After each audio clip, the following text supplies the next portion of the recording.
How to increase the equity in your home? That's a great question, and I get that question all the time. So before I get started, I wanted to answer the question, what is equity? So basically, an equity is the value of your current home less any debt that you have. So let's say you own a house worth $600,000 in today's market, and you bought it 10, 15 years ago, and you owe about $100,000 today. So the difference is $500,000. That's your equity in your home. So if you sell your home, you get $500,000, or you can use some of that money and do something else with it. So the more equity you have, the more net worth you have. That's another way to look at it. So the more equity, it's good for you. The second question I get a lot is, what is important about having more equity? Well, that's a great question. The more equity you have, there's a lot of things you can do. One of the things you can do, and a lot of people do actually, is you can use some of that money and you can refinance and pull the money out, some of it, and you can actually remodel the house. Some people have been in the house, let's say myself, I've been in my house for 20 years, and I may want to remodel the kitchen and the bathroom. Then if I need money, if I don't have my own money, or if I don't want to use my own money, I can use the equity money, refinance or pull out some cash equity and remodel the house, making my life better, number one, and also in the long term adding another value to my home because now I got to remodel. The other things you could do is you could pull money out for kids' college or other education that you may want to do it on your own. So that's another reason. And the third reason that a lot of people use money, or why equity is important, is you can buy other properties with it. So a lot of times, and I've actually sold properties where I sold a house, let's say 10, 15 years ago, they have equity in the property now. They can refinance the money, pull some cash out and buy another property and rent it out and let the tenants pay your mortgage. So there's a lot of work going on to increase your net worth and equity. I'll give you an example. I have a commercial property in escrow right now. I'd say approximately 1.5. I'm not going to give out the price right now.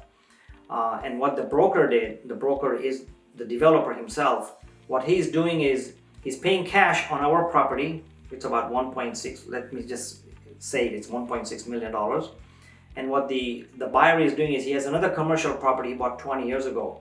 So he's refinancing that property and pulling cash money out, and he's going to pay our property all cash. So he's using his equity in his property at the other property and buying another property.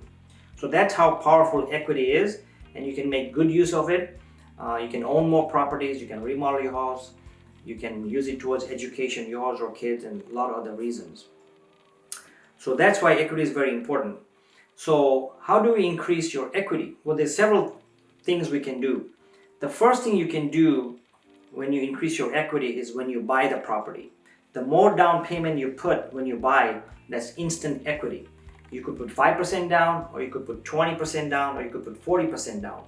So whatever down payment you put in, that's your equity already in there. So that's the first thing you can do. The other way to increase the value of your equity is let the market appreciate itself.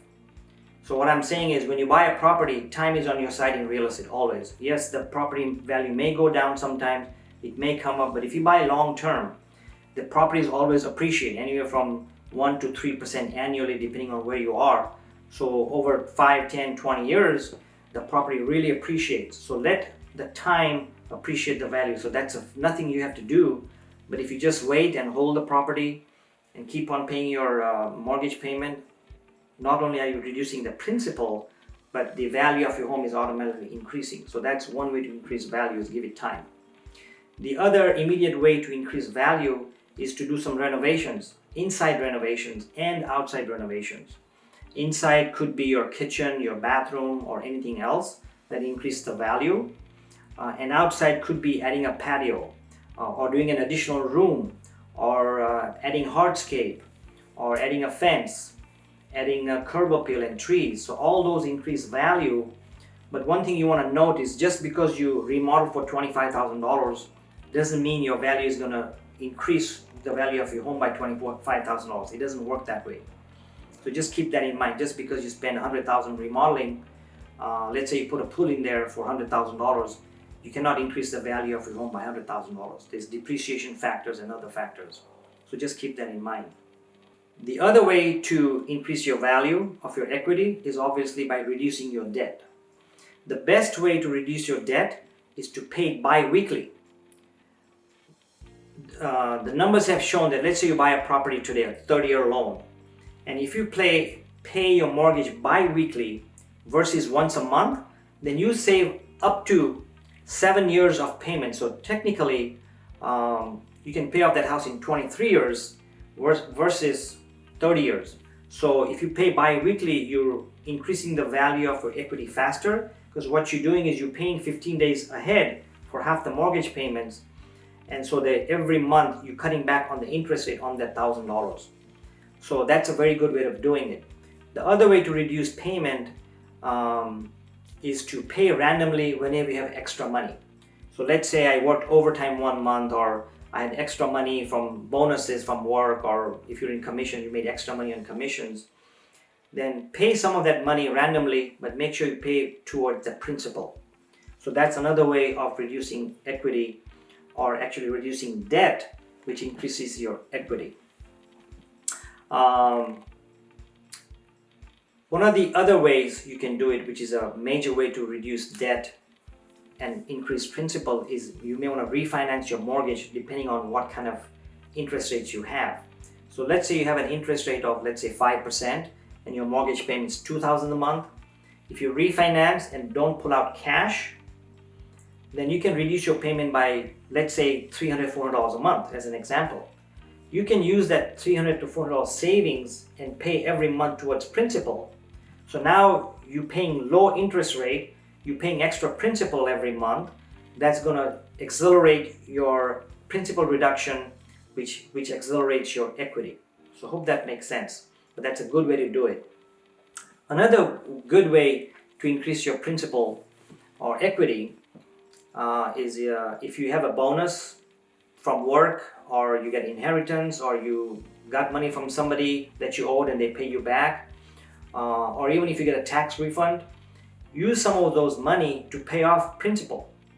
If you pay $5,000 extra or $10,000 extra, not only are you reducing your principal right away, but you're not paying on that $5,000 or $10,000 interest rates for another 20 years.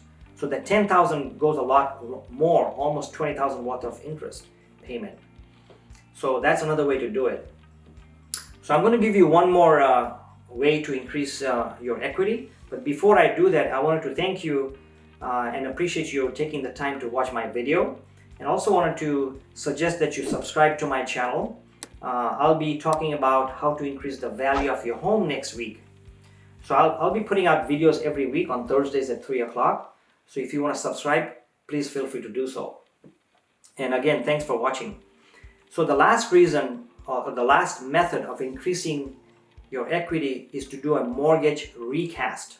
Now, this is not a very popular way to, or not a lot of people do this. And it also depends if your lender allows that to do it. So what a recast is, let's say you had a lump sum money, $30,000, $40,000, $50,000.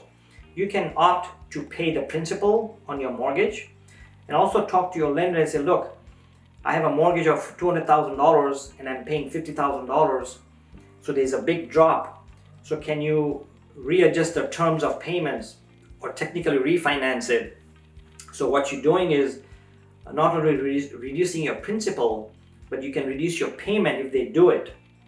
Once they reduce the payment, now all of a sudden you're saving whatever amount you're saving every month, and you can opt to pay that again towards your principal payment. So that's going to accelerate a lot. So hopefully you got some tips.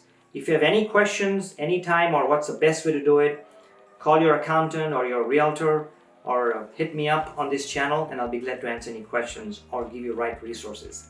Thanks again.